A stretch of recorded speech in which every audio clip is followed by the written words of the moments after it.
Welcome back to One Step Beyond with me, Theo Chalmers, and my special guest, Professor Dr. Christopher Busby. Okay, just before the break then, we were talking about the effects of uranium and strontium-90. Can you describe what actually it does? You say it binds to DNA. Yes, one of the main problems with the way in which radiation is assessed by the current system of assessment, which is used to regulate nuclear power stations and explain or predict the health effects, is that it's a particularly physical way of understanding radiation. It just dilutes energy into the body. But of course, in reality, inside the body, these substances are chemicals. These radioactive substances are chemicals, just like any other chemicals that we have evolved. Like iron or something. Like iron or hydrogen or calcium or so they're elements. They're elements, that's right. But they're just elements which are unstable and suddenly decay and turn into something else and produce an alpha particle or a beta particle, which are like very highly energetic. If you can think of them as bullets, and they fly through the tissue, producing lots of little hot sparks called ions, and these hot sparks react with material in the body. Now the problem is that some of these elements are just the same group or very similar to elements which are used inside our body and which we've evolved with, but they never existed prior to 1945 when the first fissioning of uranium took place. Well, they existed as what, yellow cake uranium or something? Well, yes, it's the same stuff. So natural minerals, but they're in a hole in the ground somewhere. It's a natural mineral, but the point is that when you have fission, when you extract the radioactive the U-235, the fissionable component of it, which was done around about 1945. In a centrifuge? Yeah, in a centrifuge. Then this material, if you make it into a critical mass, it will actually explode, and it breaks down to all these new substances like strontium-90 and cesium-137 and all these unstable elements, which go into the body. They can be inhaled or ingested or eaten or whatever, or drunk. And once they're inside the body, some of them bind to DNA because they have the same affinity for DNA that calcium has for DNA, because calcium is normally what stabilizes the backbone of DNA.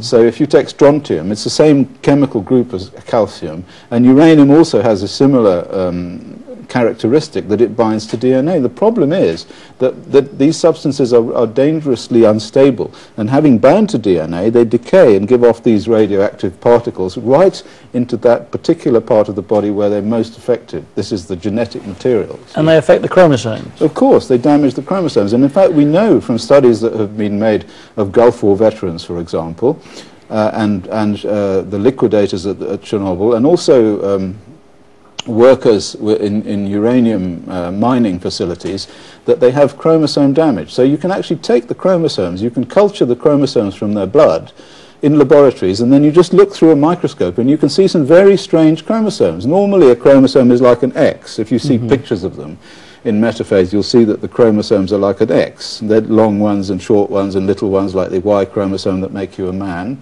But they're all like X's. And they have a central point of the X, which is called the centromere. But if you imagine that you shoot an alpha particle through them, you can sort of cut them, and then they can recombine in funny ways. And one of the ways they recombine is to form what's called a dicentric. So instead of being an X, it's like an X with a circle and then another X, all attached together, you see.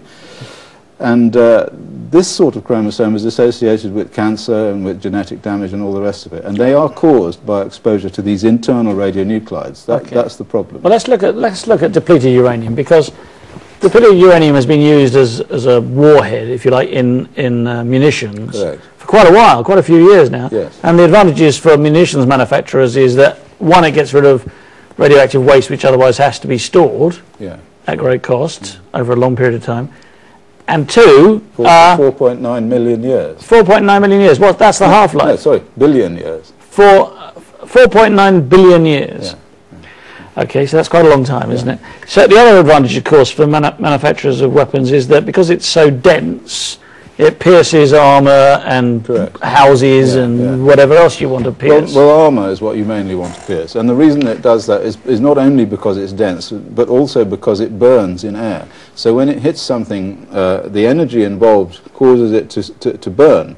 And it self-sharpens. It burns at an enormously high temperature, thousands of degrees, and just burns its way straight through the tank. I mean, I've been to Iraq and I've seen these tanks where they've been. That's the one from the first Gulf War, is it? The ones that were leaving Kuwait? Right. Yeah. And they, it was a magical weapon. They won the war with it. I mean, armor. There's no point in having a tank anymore. You just come in with an A-10 and one of those Gatling guns, and you fire these bullets, and it's only the size of my finger, one of these things, and it pops a hole straight through the tank. And then so none of this fancy armour like Chobram armour or whatever it's called, nothing made of carbon fibre. Nothing can withstand this stuff. It's just absolute. And they have tank shells as well. So this was the first sort of depleted uranium weapon, which was basically just what's called a penetrator. It's like a long rod, and they just fire the rod, and the rod goes straight in there and burns, and there's a great bang because of all the burning. And the temperature, presumably. Of course, very high temperature, thousands of degrees, and it produces these very fine particles called nanoparticles, which are so small that they can go through the skin. They can go through any filter that you ever imagined. So even though they're incredibly dense and therefore heavy, well, when you get because they're so small, yeah, when you get down to that size, the concept of heavy is meaningless. You know, because when you're down to nanometer sizes, this is like 10 to the -9 of a meter. So very small. They become an aerosol. Yeah, they are. They're like a gas, and they get buffeted by the air molecules, so they get kept up in the air, and they travel huge distances. We measured, after the second Gulf War, my colleague Saoirse Morgan and I, we measured them in the filters at Aldermaston in Berkshire.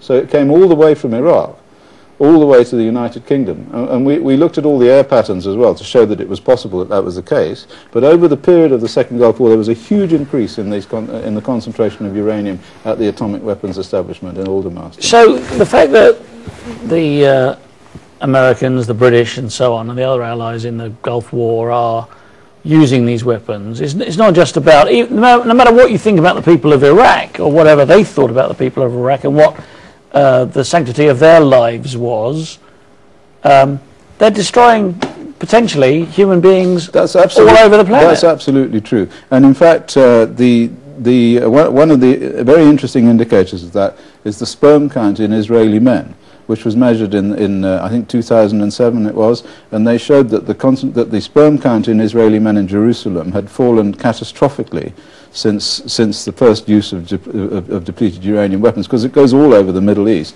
And they said that if these rates fell at a similar rate by the year 2020, there would be no more Israelis. They would be totally infertile. That would be it.